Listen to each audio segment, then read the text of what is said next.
अब की बार 200 पार का नारा देने वाली बीजेपी को मध्य प्रदेश में 100 सीटें भी मिल जाएं तो बड़ी बात होगी।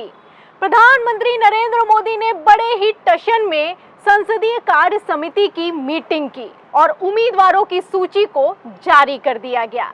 लेकिन आलम तो ये हो चुका है कि उम्मीदवारों की सूची जारी होते ही भारतीय जनता पार्टी में भगदड़ मच गई है।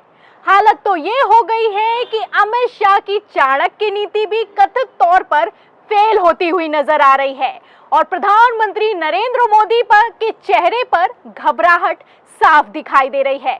तो मोदी जी का क्या हाल हो रहा है, कैसी तस्वीरें हैं, मोदी जी पर आएंगे, लेकिन उससे पहले किस बात को लेकर बीजेपी में खलबली मच गई है, बेचैनी आ गई है, इसके लिए मैं आपको एक खबर दिखाती हूँ।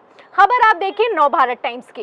देखिए इसमें लिखा है कि एमपी इलेक्शन 2023 बीजेपी की पहली ही लिस्ट में ज्योतिरादित्य सिंधिया को झटका, कांग्रेस से आए समर्थक का कटा टिकट। तो ज्योतिरादित्य सिंधिया 2018 में बड़े ही बाजे गाजे के साथ बीजेपी में शामिल हो गए थे, अपने साथ नेताओं को भी ले आए थे, लेकिन अब 2023 आते आते टिकट दिलवाना मुश्किल हो रहा है। आपको बता दें कि आलम तब हो चुका है जब मध्य प्रदेश में 230 सीटों में से सिर्फ 39 और छत्तीसगढ़ में 90 सीटों में से सिर्फ 21 सीटों पर उम्मीदवार घोषित किए गए हैं।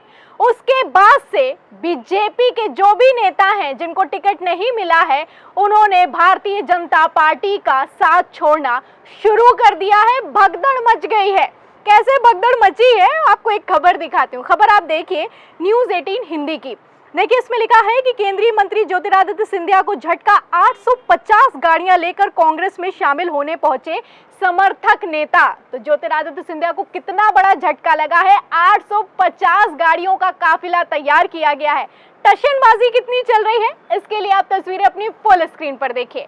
आप तस्वीरों में देख सकते हैं कि किस तरीके से 850 गाड़ियां बकायदा तैयार की गई हैं कांग्रेस का झंडा लगाकर, और ये गाड़ियां निकलकर किसमें शामिल होंगी, कांग्रेस में शामिल होंगी। ये बीजेपी के नेता हैं, बीजेपी के समर्थक हैं, जो कि ज्योतिरादित्य सिंधिया के साथ गए तो थे बीजेपी में, लेकिन अब जो मान सम्मान नहीं मिल रहा है तो घर वापसी कर रहे हैं। आपको बता दूं कि सिर्फ टशन नहीं कायम किया गया है, बल्कि एक काफिला भी निकाला गया है। कैसा काफिला निकला है मध्य प्रदेश की सड़कों पर, वीडियो देखिए।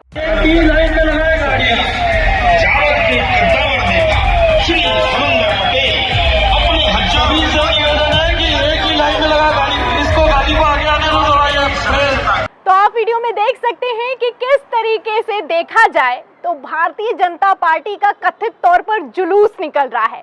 मध्य प्रदेश की सड़कों पर जब बीजेपी के नेता झंडा लगाएं कांग्रेस का और कांग्रेस के जयकारे करें तो क्या ही होगा चुनावों में, आप समझ सकते हैं।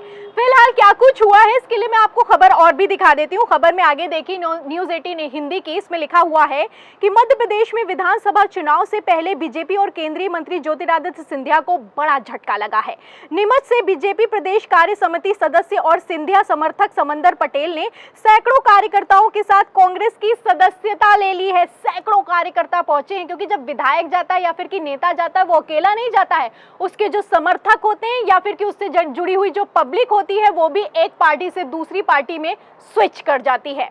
आगे देखिए इसमें लिखा है कि वे 850 वाहनों के काफिले के साथ 18 अगस्त यानी कि आज के दिन कांग्रेस में शामिल होने भोपाल पहुंचे, और इसी के साथ लिखा है कि इस दौरान काफिले की सभी गाड़ियों पर कांग्रेस के झंडे लगे हुए थे। कांग्रेस पर कांग्रेस जिंदाबाद भी लिखा हुआ था। समंदर पटेल उस वक्त बीजेपी में शामिल हुए थे जब केंद्रीय मंत्री ज्योतिरादित्य सिंधिया ने कांग्रेस छोड़कर भाजपा की सदस्यता ली थी। कांग्रेस में शामिल होने पर समंदर पटेल ने कहा कि बीजेपी में उन्हें ना तो सम्मान मिला और ना ही कोई मंच। जब ज्योतिरादित्य सिंधिया को कथित तौर पर सम्मान नहीं मिल रहा है तो उनके साथ जो नेता गए हैं उनको क्या ही सम्मान मिलेगा, ये भी अपने आप में सोचने वाली बात है। फिलहाल मैं आपको बता दूं कि प्रधानमंत्री नरेंद्र मोदी, ऐसा लगता है कि ये जो होने वाला है मध्य प्रदेश में, इसे पहले ही समझ रहे थे, इसीलिए उम्मीदवारों की सूची जारी कर दी गई। उम्मीदवारों की सूची मध्य प्रदेश में तब जारी कर दी गई जब अभी तक चुनाव की तारीखों का ऐलान नहीं हुआ है।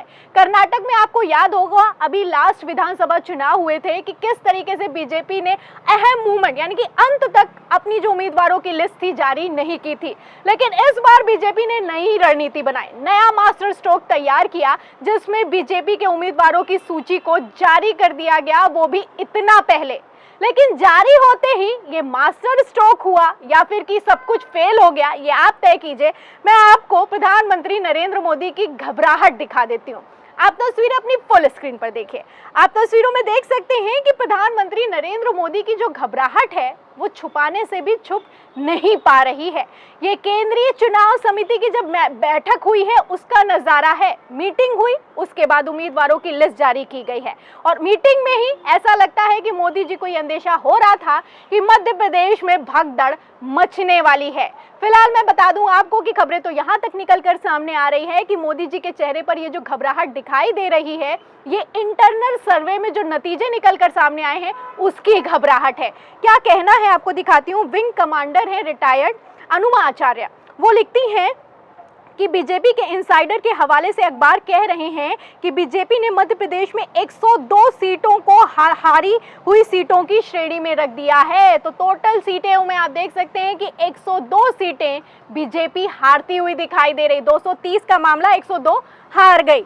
आगे देखिए इसमें लिखा है जिसमें 39 सीटों पर परिवारवाद और भाई भतीजावाद वाली उम्मीदवारी घोषित कर दी गई है। बाकी 63 के भी जल्दी जारी होंगे। यानी इस तरह से मध्य प्रदेश में बीजेपी केवल 118 सीटों पर चुनाव लड़ेगी। 20 साल प्रदेश का शासन चलाने के बाद अपनी ही प्रदेश की 100 से ज्यादा सीटों पर ऐसा डर खुद ब खुद बता रहा है कि 50% कमीशन वाली सरकार का शासन कैसा रहा।